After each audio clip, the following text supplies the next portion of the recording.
Muy buenos días, mis amados hermanos. Por la gracia de nuestro buen Dios estamos despiertos a este nuevo día. Les invito a dar gracias. Padre bueno, damos gracias por tu amor, tu misericordia para con nosotros y nuestras familias.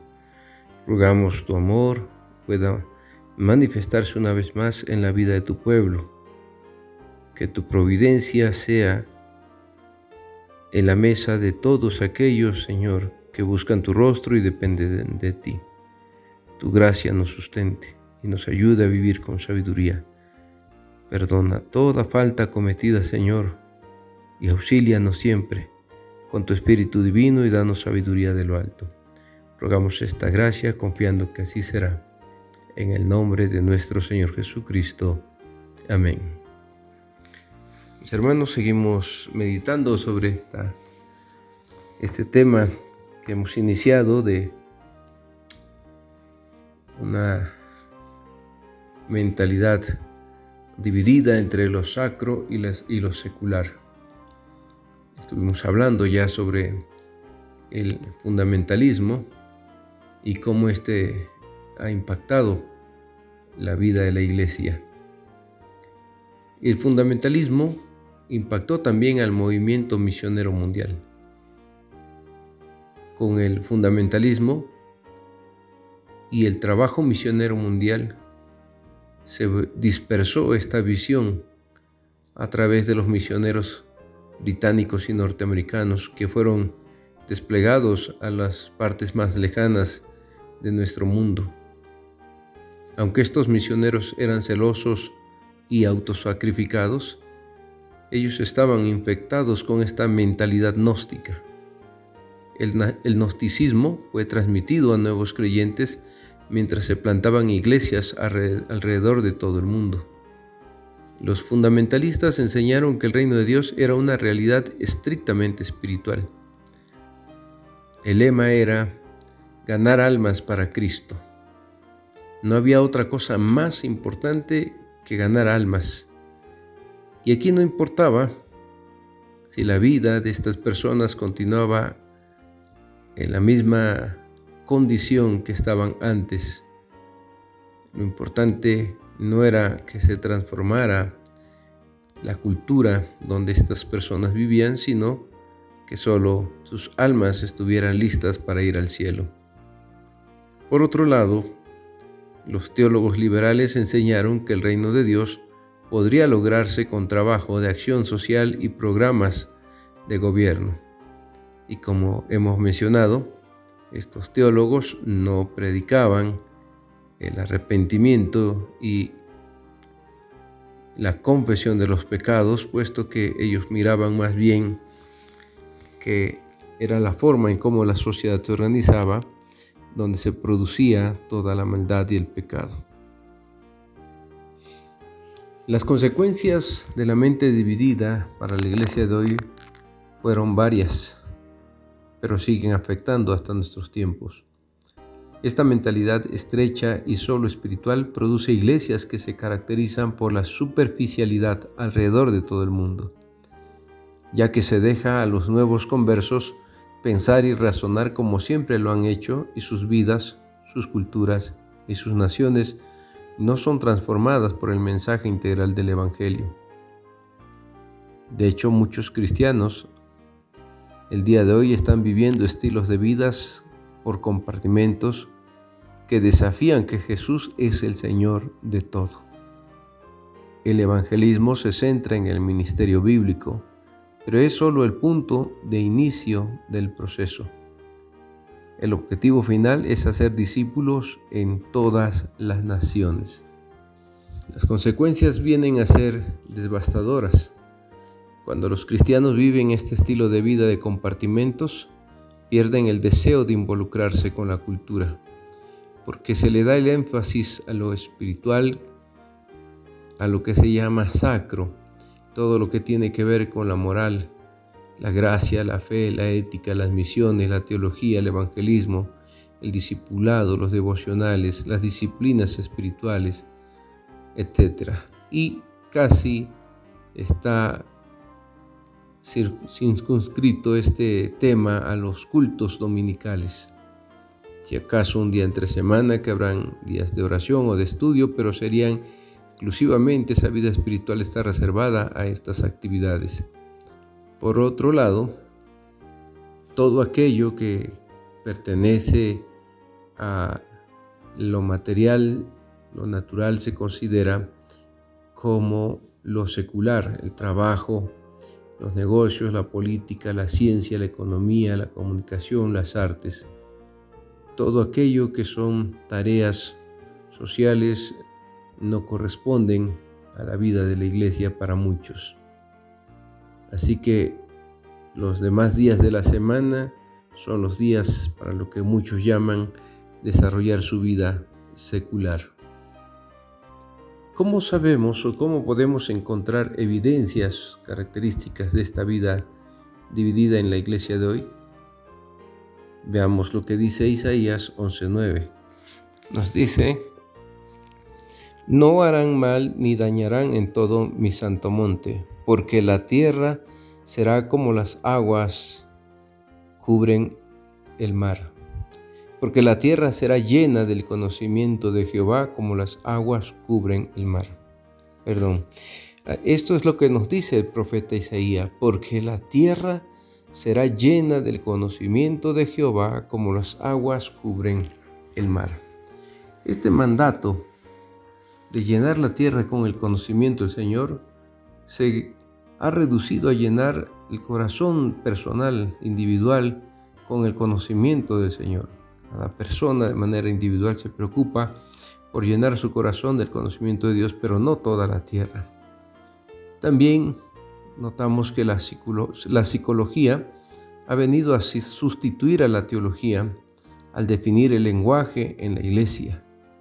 Ahora se habla mucho, el lenguaje de la psicología se está usando muchísimo en estos tiempos en la iglesia.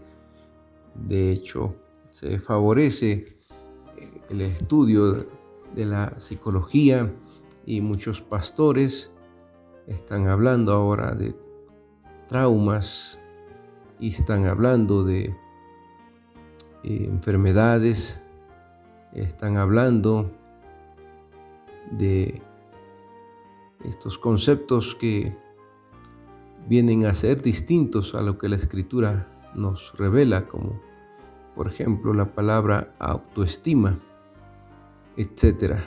Son cultos donde se busca animar a las personas a empoderarse a sí mismas, cosa que no es lo que la Escritura revela. Pero también la alabanza está diseñada para hacer que los cristianos se sientan bien con ellos mismos.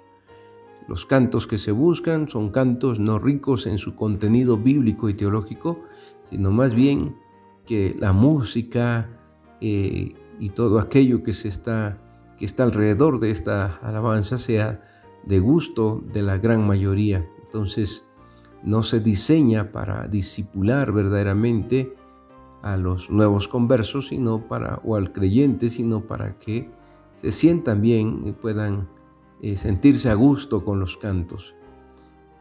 Si hubiese otro canto que no les gustara, lo declararan, y muchas iglesias están preocupados por cantos que le guste a la mayoría. Ya no es cantos que estén acordes en su teología, en su himnología, en la adoración al Dios Trino y Uno, sino que solamente se busca que agrade a las personas. El éxito en las iglesias de la mente dividida, este éxito se mide por los edificios, por la cantidad de asistencia, por las ofrendas que se reciben, por los programas de internet que se están realizando, y también tal vez por lo que esté aportando en libros o alguna otra cosa.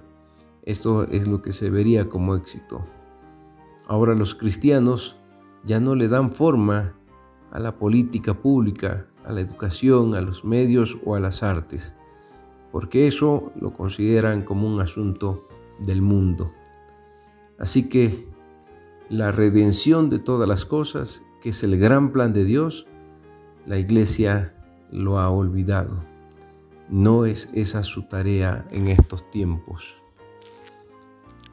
Tenemos que trabajar por una integralidad en mente y vida. Tenemos que vivir bajo el señorío absoluto de Cristo, ya que Él es el Señor de todos y de todo. Es importante que Él pueda gobernar nuestra vida en todas las esferas en las que nos movemos. No solo el ámbito eclesial, no solo el ámbito de la familia, sino la cultura, el deporte, la política, la medicina, economía. Todas las áreas de nuestra vida deben de estar gobernadas por el Espíritu Santo. No debemos solamente estar pensando en un aspecto eclesial dominical nada más, como hemos estado estudiando y meditando acerca de lo que significa adoración. Es reconocer que Dios, nuestro Señor Jesucristo, es el Señor de todas las áreas de nuestra vida. Este cambio nos ayudará muchísimo como iglesia para comprender nuestra tarea y nuestro lugar en estos tiempos. El apóstol San Pablo en 1 Corintios 10:31 trataba de corregir ese dualismo bajo el cual habían crecido y vivido los de la iglesia de Corinto. Una iglesia con una fuerte influencia helénica en esta ciudad de Corinto. Era parte de su cultura esa mente dividida. Y dice Pablo en el verso 31 del capítulo 10 de 1 Corintios: si pues coméis o bebéis o hacéis otra cosa, hacedlo todo para la gloria de Dios. Pablo se preocupó mucho porque como judío él entendía las escrituras desde esta cosmovisión hebrea, donde no hay dualismo, donde todo fue creado por Dios, todo es bueno y todo está bajo el señorío y gobierno de Cristo. Así que en estos tiempos la iglesia está llamada a retomar y encontrar una visión integral, donde dejemos de pensar entre mi trabajo secular, entre comillas, y mi tarea espiritual. Toda la vida del creyente, todo lo que hace, lo hace en adoración a su Dios. Todo lo que vive, lo hace para glorificar a Dios. Toda su vida está al servicio del reino de Dios. De tal manera que debemos en estos tiempos estar preparando creyentes en todas las áreas de nuestra vida, en todas las áreas de la sociedad. Debemos tener jóvenes, hermanos que estén preparados para asumir responsabilidades en la educación, la cultura, la economía, la medicina, el arte, la política. Y estaremos en los siguientes audios, las siguientes reflexiones, meditando, como hemos dicho, sobre qué es la política, su alcance y su propósito.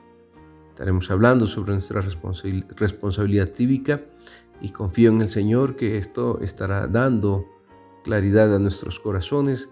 Si alguien pensaba que el creyente no debe participar en la política, espero que ahora esté convencido que aún en esos lugares, por muy corrompidos que puedan estar estas esferas, el creyente fue llamado para estar allí, para hacer luz y sal de la tierra.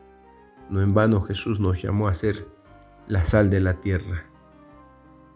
Así que, mis hermanos, les invito a que estemos orando, abriendo nuestro corazón a esta perspectiva bíblica para que podamos asumir con toda entereza delante de Dios nuestras responsabilidades. Si el Señor lo permite, mañana continuamos con la última cápsula sobre esta parte de la división sacro-secular y la propuesta de una vida integral delante de nuestro Dios, donde le reconozcamos como el Señor de todos y de todo. Que Dios les bendiga, si el Señor lo permite. Mañana continuamos con nuestra reflexión.